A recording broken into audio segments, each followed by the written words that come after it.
Garmin nuvi 500 part 2. Here is where we are. The last version, software version 4.3, and kind of a weird GPS software version 2.47b. That's what it is. There's some voices in there that I installed and such. Yep.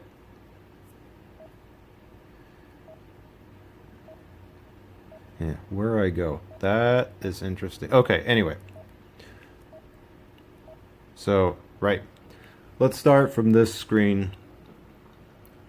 Now, before I begin, more or less, this acts like a 260 or a nuvi 265. More or less. But there are things in here that do not exist in any 3.5-inch model after this, and arguably no other model since this one for an automotive unit anyway. Starting up here, we've got scootering in this one. That is interesting. So now I got to explain how they marketed this thing, how Garmin did this.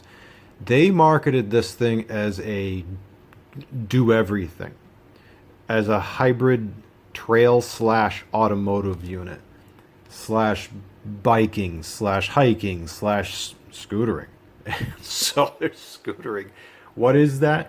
Well, it essentially means that it changes the routing algorithm whenever you choose a route based on what you are driving. Now, in other models, like all the way back in 2005, this is a 2008 model, like in 2005 with the Street Pilot I series, I2, I3, and I5, they had the vehicle type where you could choose car, bus, truck, things like that. Well, in this one, in the usage mode, they added in bicycling and scootering, that is just interesting. And yeah, when you change over to a scooter, do I want to configure? No. Oh, yeah, there it is. It shows a picture of a scooter. That is so neat. And with bicycling, there it is, a picture of a bike. And with the walking, you get a picture of a little dude. Neat. Now under the tools setting, now because you saw this, this one is interesting. Okay, what is where I go?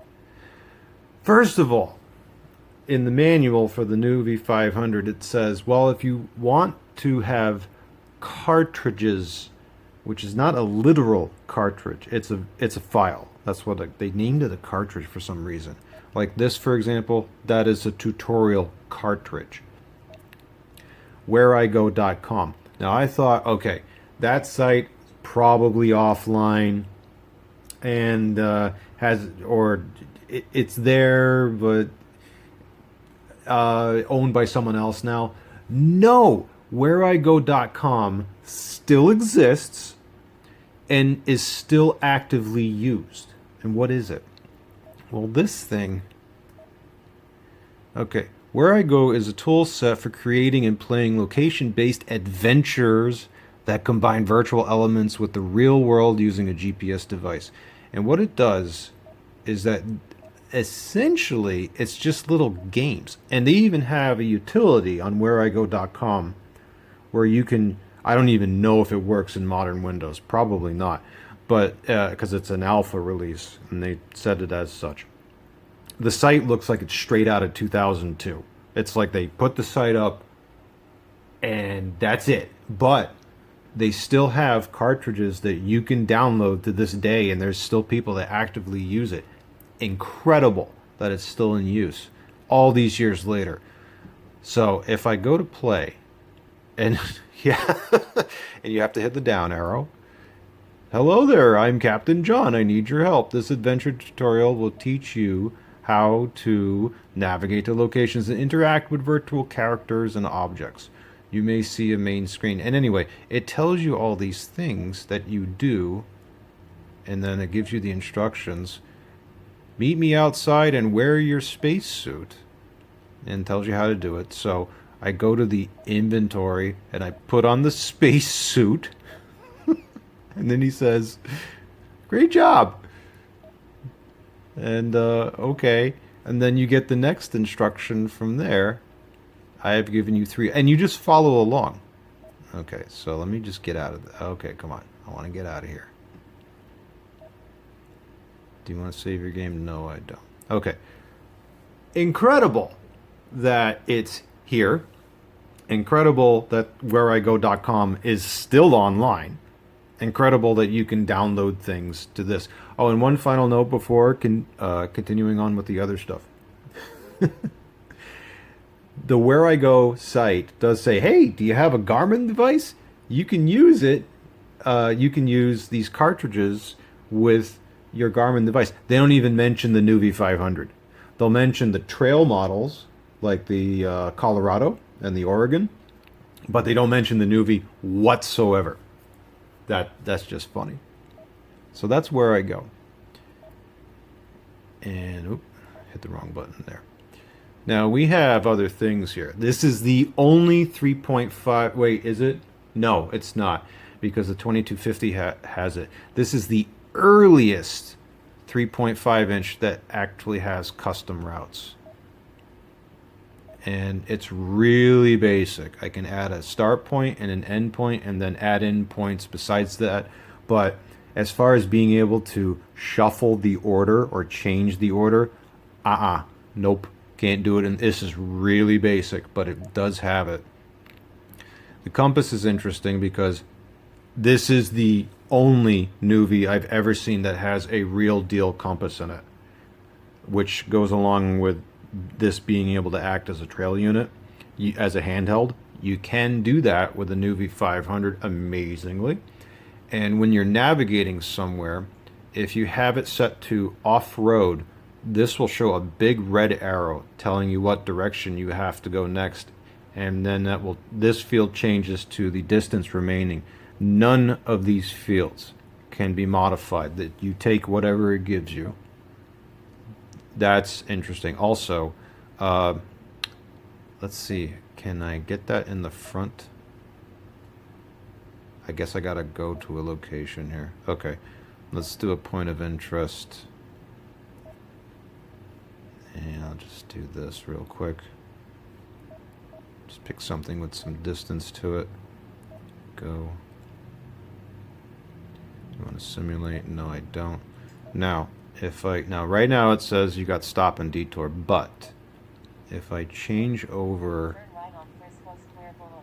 to off-road, I might have to be in walking mode to actually oh no, there it is. Okay, now we got compass, and I do and yep, there's the arrow, and it will show you elevation, and then this changes to how much distance until you get to the destination. Yeah. Okay, so let me change that back to where it was. Might as well show this while I'm here. Yes, it has traffic support. Have I tested this yet? No, I have not. I don't even know if it works. Also, one other thing. One very specific model of the 500 did in fact have Bluetooth, just the 510. The 550 doesn't have it, the 500 doesn't have Bluetooth either, but the 510 does. I believe it is only for audio and nothing else. I think that's that. Okay, so we go Where I Go, show the compass, custom route. Got a unit converter to world clock calculator. Now, some other interesting things about this. If I go here. Okay. Now, I notice that with this one, if I hold elevation, nothing happens. I cannot do a reset, not even a warm reset of the signal without power cycling the unit. That's interesting. Also interesting is the way this thing does coordinates input. Yeah, there's other stuff here. I'll get to that in a second. But look at that. That's almost motorcycle-ish. Now, the way to get north and south is with up and down, and then to go side to side, and then you can choose your numbers. Also, this is insane. the formats available in this thing, there's a lot. I've never seen so many in a single unit. I think, at least not in the nuvi. I believe this might be carried over from the older Street Pilot, like the 27, 20, 28, 20. That's nuts that you can do that. And this, look at all these datums I can choose from too. That is crazy. Look at it, it's like it doesn't stop.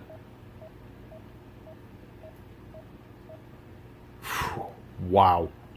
A lot of datums you can choose from, a lot of formats you can choose from. I like the fact this is actually very readable. That's cool too. Okay, geocaching. Yes, this does have geocaches, and it will say that you have to go to geocaching.com and activate your free 30-day trial membership, which I did not do. But yeah, you can do geocaching support on this. Geographic points is interesting because this, I just press it and this is what it comes up with. I don't even know where it's getting this from. It just says it's a geographic point. And if I choose this one, for example, and I can see it on the map and such, okay. I honestly don't know other than it has it. It's a category of some type.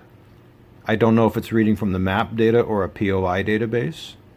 I'm not even sure, but it's there. I'll have to look that one up. Then we have browse map, and we have something else here that's a trail specific thing, which is trackback. Now, the reason it says that there's not enough data to perform a trackback is because I haven't actually traveled with this thing. But what you can do is that you can walk along with, it's meant to be used in a walking state. You can walk along with this, and then you can follow back the path that you used before by using trackback and go back to your, instead of going from A to B, go back from B to A using the exact same path you did before.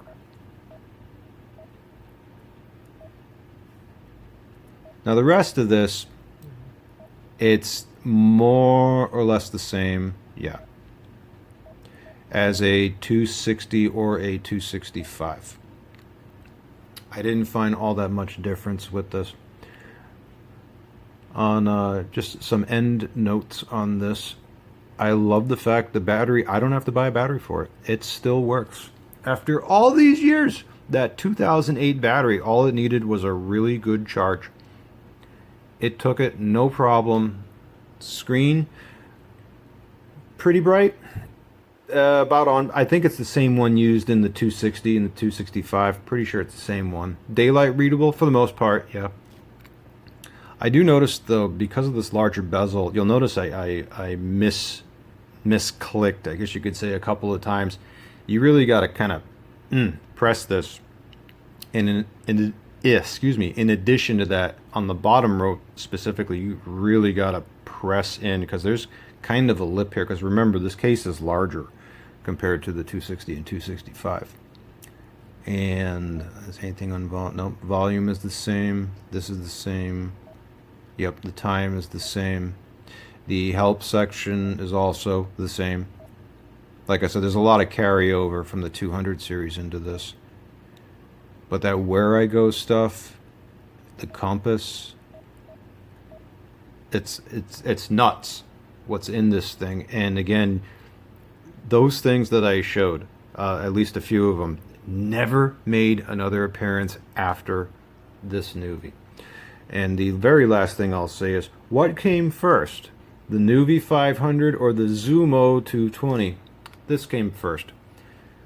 500 and 550 was released to market in 2008, and the Zumo 210 and 220 were released in 2010, although it used the same case that this did, although the UI, as I said in the previous video about this, was changed in the Zumo to be more motorcycle friendly. But other than that, yeah, this was this turned into a Zumo later in its life, but in 2008 it was a nuvi. And the only difference between the 500 and the 550, well, Okay, actually, this will be the last thing I'll say. Just in case you ever wanted to pick one of these up, I don't see why you would want to, but okay, let's just say you do. Because yeah, the waterproofing is a selling point of this. That IPX7 waterproofing, I will admit that yeah, that is a selling point. Okay, the when it comes to, first of all, differences between the 500 and the 550. Originally, the 500 did not have text to speech, but from a software update, such as the one I showed a little while ago, it added it in. Okay, so you get that. After that, the only difference between the 500 and the 550 is that the 500 had United States, lower 48 states only, and the 550 had US and Canada. That was it. So, but being that this never had lifetime maps updates, you either have to A, buy the maps from Garmin, buy a map subscription, or you put OpenStreetMap on this.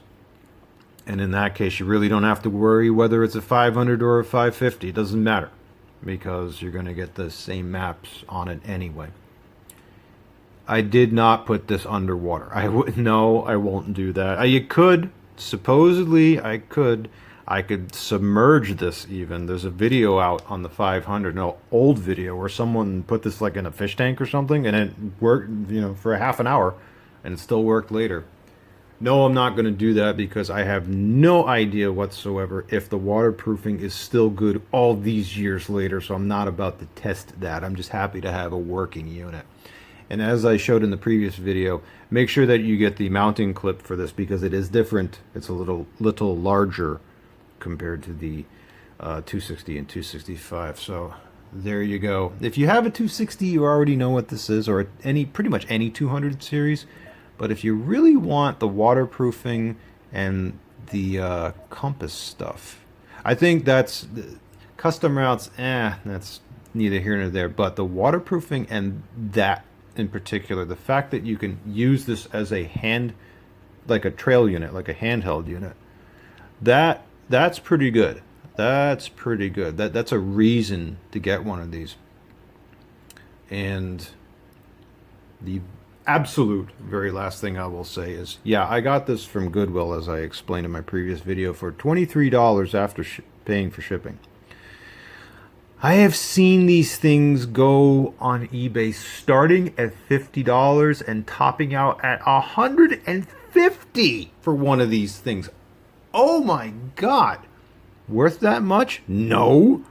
Absolutely not worth that much. Never would I pay anywhere over $25 for one of these things. So I got it for what I felt it was worth. I mean, yeah, if you really want the waterproofing, remember, this is not a motorcycle unit. This is a automotive unit first. I guess $50 would be maybe a good deal. I'd wait. I mean, honestly, I'd wait to see if you can get a 500 like one of these for, oh God, I hate to say this, but even at $40, I guess this would be a deal. I got real lucky with mine. I saw it on Goodwill. I'm like, whoa, hey, I can get this for under $25. I snapped this right up, because I doubt I'll ever see one in this good of a shape ever again for that low of a price. So there you go, people. Nuvi 500. See ya.